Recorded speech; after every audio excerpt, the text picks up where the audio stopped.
Welcome to Cryptid Monologues. Let's dive into a world where myths meet imagination. Here we unravel chilling tales of cryptids, Bigfoot, Wendigos, dogmen, skinwalkers, and more. These stories are crafted to ignite your imagination. These stories are purely fictitious, and names and/or events are purely coincidental. If you like these kind of stories, please give a like and subscribe. Click on the notification bell to stay up to date. Thanks for listening. Let's get into it.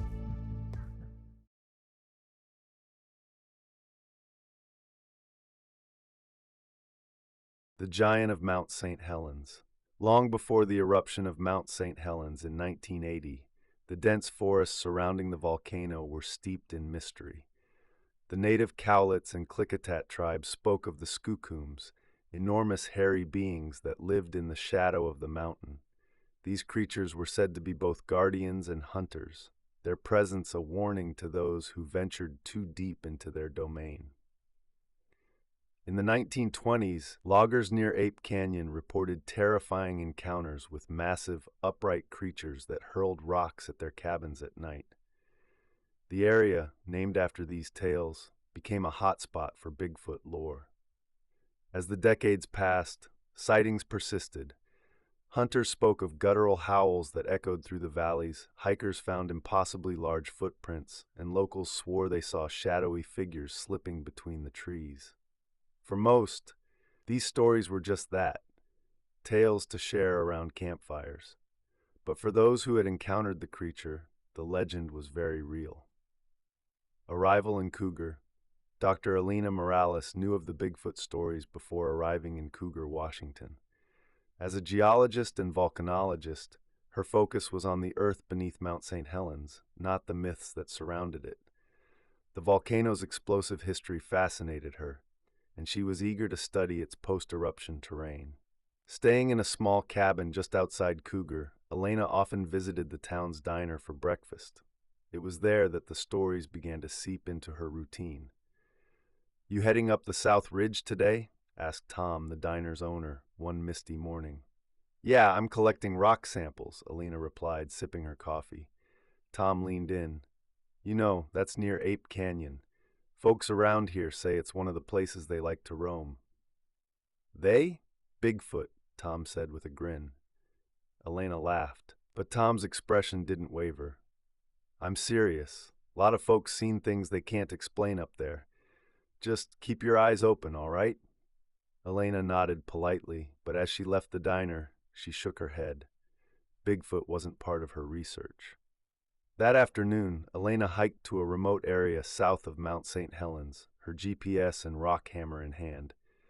The forest was alive with birdsong, and the air was damp with the scent of fir trees and moss. She worked methodically, collecting samples and taking notes. But as the day wore on, she noticed strange details. Trees with their bark clawed off at impossible heights, enormous footprints in the soft soil, and a faint, musky odor that lingered in the air. At first, she dismissed these signs as the work of bears or weathered debris. But when she found a set of footprints leading toward a narrow gorge, her scientific curiosity got the better of her. The gorge was quiet, unnervingly so. Even the birds had fallen silent. As Elena followed the footprints, she felt the distinct sensation of being watched. Then she saw it. At the edge of the clearing, partially obscured by ferns and shadows, stood a massive figure. It was at least 8 feet tall, its body covered in dark, matted fur. Its face was a strange blend of human and ape, with deep-set eyes that gleamed with an unsettling intelligence. Elena froze, her breath caught in her throat. The creature watched her, its head tilting slightly as if assessing whether she was a threat. Instinctively, she reached for her camera, but the motion startled the creature. With a guttural grunt, it turned and disappeared into the trees, moving with a speed and grace that defied its size. Shaken but determined, Elena followed the trail. She found more signs of the creature: broken branches, flattened grass, and claw marks on trees. Finally, she stumbled upon a hidden shelter tucked beneath a rocky overhang. The makeshift structure was made of large branches, woven together with surprising precision. Inside were piles of leaves and moss, and scattered among them were animal bones and feathers. Elena's eyes widened as she spotted a thick strand of hair caught on one of the branches. She carefully collected it, placing it into a sample bag. The call for help. Shaken but exhilarated, Elena returned to her cabin as the sun dipped below the horizon. She couldn't stop replaying the encounter in her mind. The massive figure, the eerie intelligence in its eyes, and the strange, otherworldly presence it exuded. After carefully locking the door, she set the strand of hair on her makeshift workbench and stared at it under the dim cabin light.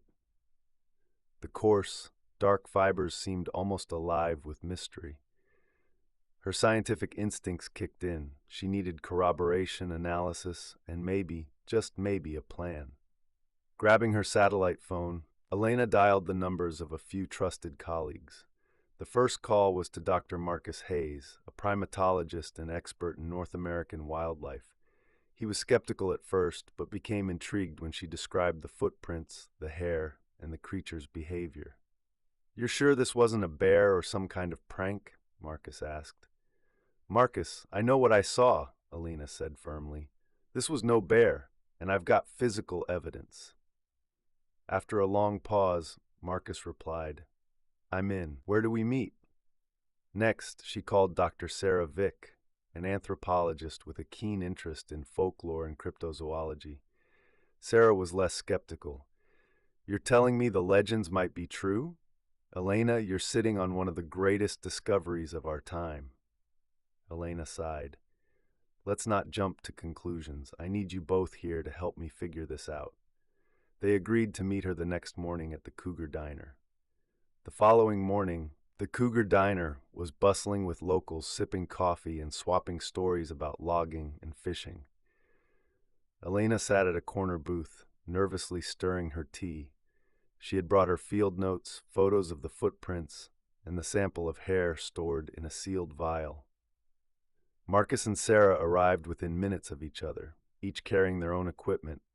Marcus with a camera and tracking tools, Sarah with notebooks and an audio recorder. Tom, the diner owner, wandered over, his usual friendly grin plastered across his face. "Morning, Doc. More of your scientific crew?" Elena nodded. "Something like that." Tom chuckled. "Let me guess, you're all here for Bigfoot?" Marcus raised an eyebrow, glancing at Elena. She gave him a tight-lipped smile, and Tom wandered off, muttering something about city folks.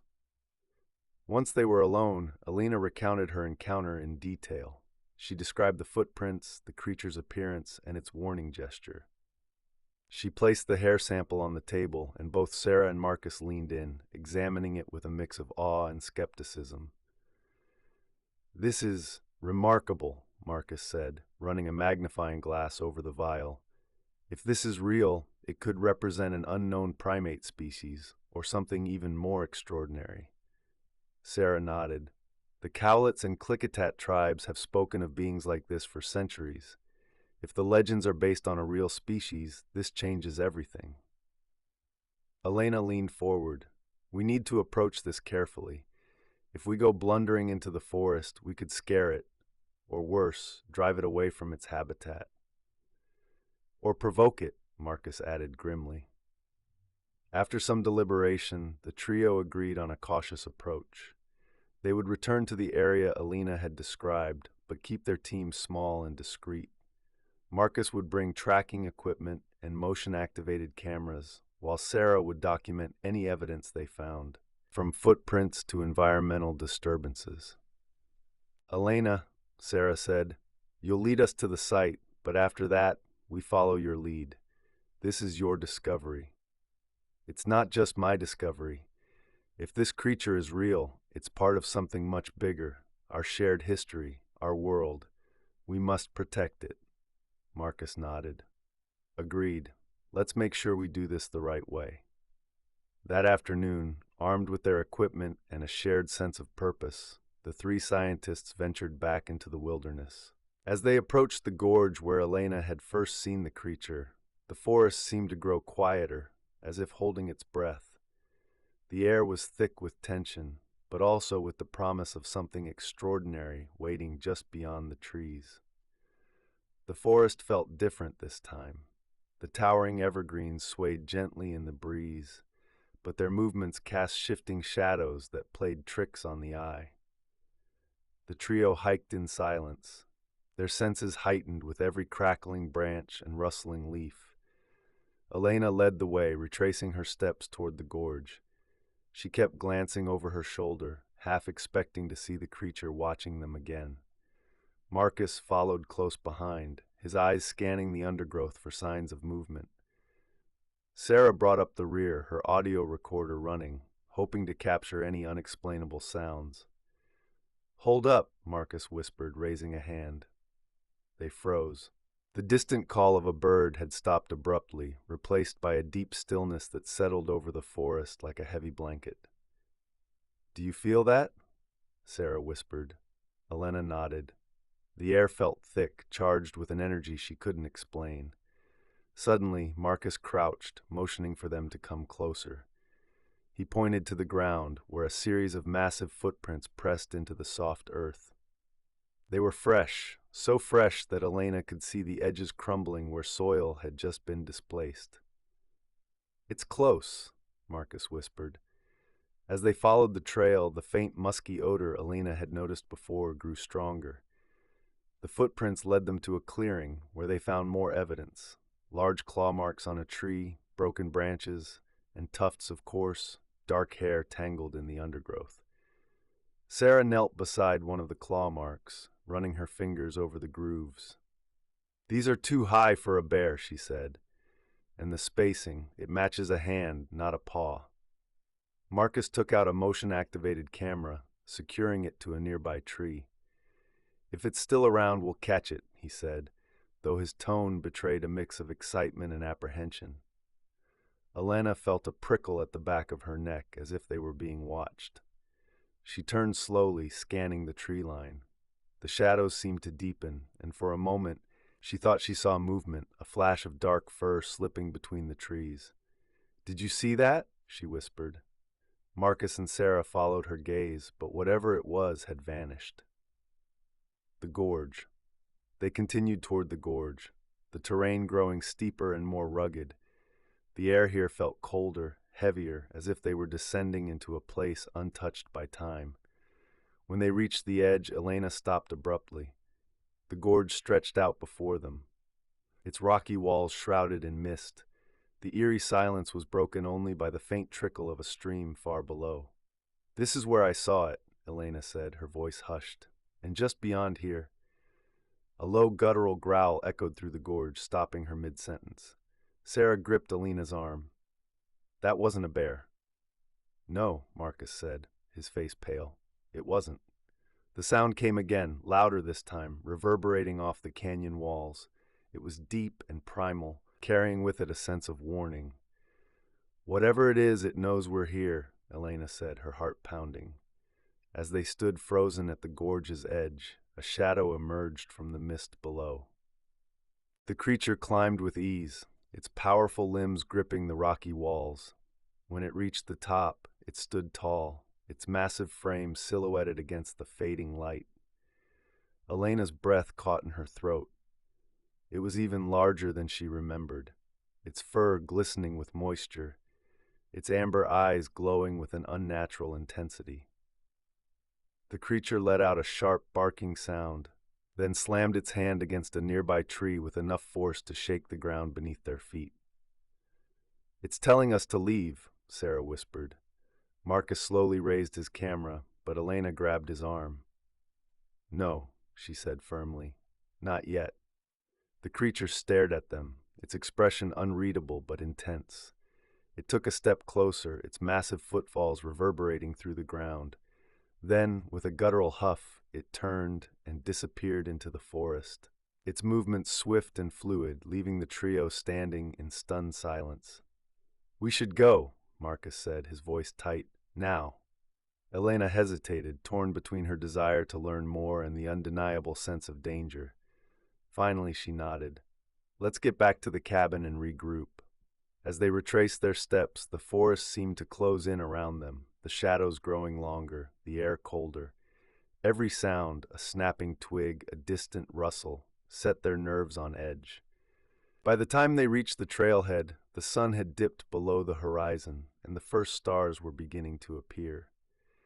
Back at the cabin, they reviewed their findings. Marcus had captured a faint growl on his audio recorder, and Sarah carefully cataloged the hair and claw mark samples they had collected. But it was the encounter at the gorge that weighed most heavily on their minds. "It wasn't just an animal," Elena said finally, breaking the silence. "It was communicating with us, warning us," Sarah nodded. "The question is, why? What is it protecting?" Marcus leaned back in his chair, his face thoughtful. Maybe it's not just protecting itself. Maybe it's protecting something or someone else. The three exchanged uneasy glances, the weight of the unknown settling over them like the dense forest canopy. And somewhere deep in the wilderness, the creature watched, its amber eyes glowing in the darkness, waiting to see if the humans would dare to return. The weight of evidence. The cabin was dimly lit, a single lantern casting flickering shadows across the walls. The air inside was thick with tension as Elena, Marcus, and Sarah pored over their findings. The hair samples were carefully stored, the photos of the massive footprints laid out on the table, and the audio recording of the growl played on repeat. Sarah jotted down notes, her handwriting hurried but precise. "The growl is too low frequency for any known predator in this region. It's not a bear, not a cougar. It's something else." Marcus nodded, leaning over the microscope to examine the hair sample again. "It's coarse, like primate hair, but not identical to anything I've seen. It's denser, almost like it's adapted for extreme environments." Elena sat silently, her arms crossed, staring at the photos. "It's not just an animal," she said, her voice low. "The way it moved, the way it looked at us, it's intelligent. It knew we were intruding." Sarah set her pen down. "That raises a bigger question. Why would something like this stay hidden for so long? We're not talking about a single creature here. If it's a species, there must be a population, even if it's small." "That gorge," Marcus said, pointing to the map spread across the table. "It's remote, rugged, perfect for something that doesn't want to be found." "But why show itself at all? Why not just stay hidden?" "It wanted us to leave," Elena replied. That much was clear. As the night deepened, they speculated about what the creature could be. "It could be a relic species," Marcus suggested, "an offshoot of Gigantopithecus that somehow survived in isolation." Sarah shook her head. "If it were purely animalistic, it wouldn't act the way this one did. The legends describe them as more than animals, guardians, protectors." "Protectors of what?" Elena asked. "The land, maybe," Sarah said, "or something we haven't even discovered yet." Elena sighed, running a hand through her hair. "If we publish this, if we tell anyone, it'll bring people, hunters, poachers, curiosity seekers. We'd be exposing it to danger." Marcus leaned back, rubbing his temples. "But if we don't share this, it's just another story, another myth. What's the point of science if we don't seek the truth?" The room fell silent, each of them grappling with the ethical dilemma. A visit from Tom, the knock at the cabin door, startled them all. Marcus nearly spilled his coffee, and Sarah froze mid-sentence. Elena approached the door cautiously. "Who is it?" "It's Tom," came the familiar voice of the diner owner. She opened the door, and Tom stepped inside, his weathered face creased with concern.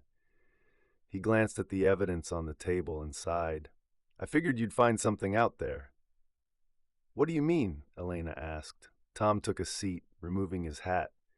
"You're not the first to see it, you know. Folks around here have stories going back generations, but most people don't believe them, and those who do, well, they don't usually stick around long." "You've seen it?" Sarah asked. Tom nodded slowly. "Years ago, when I was hunting elk near Ape Canyon. I didn't see it up close, but I felt it, that weight in the air, like the forest itself was alive and watching. And I heard it, the same sound you've got on that recorder. Why didn't you tell anyone? Marcus asked. Tom shrugged. What good would it do? The people who believe don't need convincing, and the ones who don't, they'd just bring trouble. Elena exchanged a glance with her colleagues. So what do we do? Tom stood, placing his hat back on. If you're smart, you'll leave it be. There are some things out here that don't belong to us, and whatever it is, it's been here a hell of a lot longer than we have. After Tom left, the three scientists sat in silence, the weight of his words sinking in. We're not hunters, Sarah said finally. We're here to study, to understand, but he's right. If we expose this, we could destroy it. Elena nodded. We document what we can, but we don't publish. Not yet. We need more evidence, and we need a plan to protect the creature if we do decide to go public. Marcus hesitated. This goes against everything I've been taught. Science is about discovery, about sharing knowledge. Science is also about responsibility, Elena countered. And we have a responsibility to this creature, to its habitat. Marcus sighed. Fine. For now, we keep this between us. But if we find definitive proof, we're going to have a much harder choice to make. That night, as the others slept, Elena stepped outside, the cool air biting at her skin. She looked toward the dark outline of Mount St. Helens, the stars scattered like dust above its peak. Somewhere out there, the creature was watching, waiting. She could feel it, a presence as ancient and unyielding as the mountain itself. For now, the forest was quiet, but she knew this was only the beginning. The creature was a mystery she couldn't ignore, a question that demanded answers. And in the depths of the wilderness, the forest held its secrets, biding its time. Thanks so much from Cryptid Monologues for watching. If you enjoyed this video, don't forget to hit that like button and share your thoughts in the comments below. Make sure to subscribe and click the notification bell so you never miss an update. And hey, while you're here, check out these videos. You'll definitely love them. See you in the next one.